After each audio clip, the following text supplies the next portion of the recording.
Les enquêtes qui touchent le Rassemblement National, le Front National, Marine Le Pen, comment ça se fait que ça ne fait pas la une de toutes vos éditions? Ça, on en a parlé, bien sûr, mais oui. Je vous assure il y a une notabilisation du Rassemblement National qui a été permise par les chaînes info notamment et par les magazines. Non, c'est pas vrai. C'est la vérité. Non, ce qui est intéressant, c'est qu'ils disent exactement la même chose. Aymeric Caron démasque l'imposture BFM TV sur la montée du RN. Le député de la France Insoumise Aymeric Caron était invité sur le plateau de BFM TV dans le cadre des résultats des élections législatives.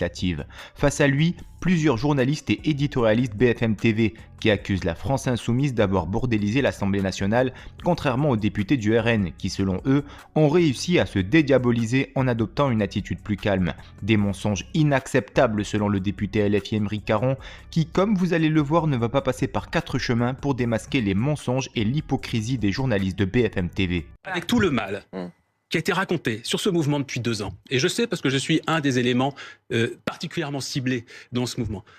Toute la calomnie qui a été déversée sur ce mouvement, vous étonnez qu'aujourd'hui, dans des sondages, des personnes aient une mauvaise image de notre mouvement. Alors, il y a quand même des manœuvres qui sont totalement hypocrites et dont vous avez parfaitement conscience. On a commencé par diaboliser Jean-Luc Mélenchon, puis quelques députés de la France Insoumise, puis l'ensemble de la France Insoumise. C'est-à-dire que c'était la peste.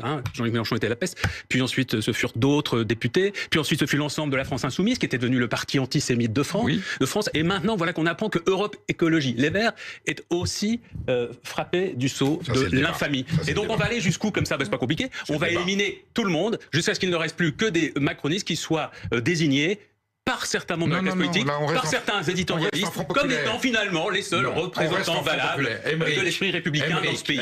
Donc à un moment, il faut arrêter l'hypocrisie. Il n'y a aucune raison que la France Insoumise soit absente de ce nouveau gouvernement. Là, on parle de manière extrêmement générique, quelque chose qui ne veut rien dire. Moi, les premières fois où j'ai pris la parole, je me suis fait insulter dans l'hémicycle par des gens de la majorité macroniste, par des gens du Rassemblement National. Ça arrivait à plein de personnes de mon groupe, des femmes qui prenaient la parole, qui prenaient des remarques sexistes, venus de macronistes. Voilà, et ça, notre groupe ne s'est jamais livré à ce genre de manœuvre. Donc, à un moment, il faut juste un peu regarder les choses avec un minimum d'objectivité. Quand pas la même analyse des échanges juifs, évidemment, c'est l'histoire même de l'Assemblée qui est comme ça.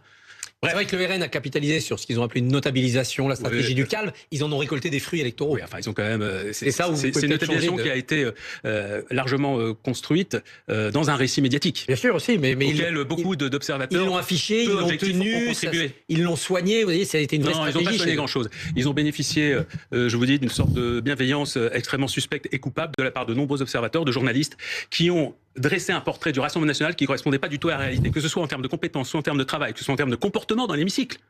Je vous le dis, des remarques racistes, des remarques sexistes. On les a dénoncés. Grégoire de Fournas, ça a été battu d'ailleurs. Et on a attendu quand même 3 ou 4 jours avant le deuxième tour des élections législatives pour s'inquiéter sur le profil des personnes qui nous étaient présentées comme candidats ou candidates à l'élection législative. On s'est rendu compte qu'il y avait des racistes, des antisémites, des homophobes, des gens qui s'étaient livrés à des comportements violents, etc. Mais c'est marrant, il y en avait plus de 100. Et c'est marrant, personne s'est inquiété. Les enquêtes qui touchent le Rassemblement National, le Front National, Marine Le Pen, comment ça se fait que ça ne fait pas la une de toutes vos éditions? Ça fait la une des enquêtes. Non, attendez, on en parle des enquêtes sur le RN. Il y a un procès qui arrive dans quelques mois. Bien sûr. Il y a un article. Il y a régulièrement des articles de presse là-dessus. Ça a été un sujet important pendant la campagne législative. Mais beaucoup parlé, bien sûr. Mais oui. Je vous assure, on a parlé aussi d'autres choses. Et j'aimerais avoir votre sentiment là-dessus. Quelle est votre attitude? Il y a une notabilisation du Rassemblement National qui a été permise par les chaînes info notamment. Et par les magazines. Non, c'est pas vrai. C'est la vérité. Non, ce qui est intéressant, c'est qu'ils disent exactement la même chose. Ils disent exactement le contraire. Ils disent que s'ils ont perdu ces législatives, c'est à cause de BFM TV. Exactement. C'est BFM qui a sorti les premières enquêtes, je crois que c'était Libé, Mediapart. On a repris les enquêtes derrière, on a fait des plateaux. Bah non, mais on a fait des émissions.